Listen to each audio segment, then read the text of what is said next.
শুভ বৈকাল বন্ধুরা, কেমন আছো তোমরা সবাই? আশা করি সবাই খুব ভালো আছো। আমি ভালো নেই গো। আমার এত প্রবলেম আমার জীবনে এরকম দিন কখনোই আসেনি। অনেক কিছু আছে যেগুলো তোমাদেরকে শেয়ার করতে পারি না, কিন্তু তাও চেষ্টা করি হাসি খুশি থাকার, হাসি খুশি ভিডিও দেওয়ার। তাও ভিডিওগুলো দিই, তোমরা তো দেখোই। তো বিকালবেলা একটুখানি পুজো দিচ্ছিলাম, তো ভাবলাম এটাই তোমাদের সাথে একটু শেয়ার করি। ভগবানকে ডাকছিলাম যে ভগবান, আমার যা অসুবিধা আছে জলদি যেন কেটে যায়। এই রকম দিন আমাকে দেখতে হয়নি। এখন এত চাপে আছি না যে কিছু বলার নেই। সব দিক থেকে অসুবিধা আর অসুবিধা। যাই হোক, পুজো দেওয়া হয়ে গেল। কি আনলি পর্দা? চিকেন পকোড়া।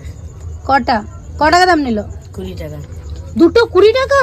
দাম বেড়ে গেছে জানিস? হাই, এইটুকু চিকেন পকোড়া গুলো 20 টাকা দাম, মানে 2 পিস 20 টাকা দাম নিয়ে নিল। বাবা রে,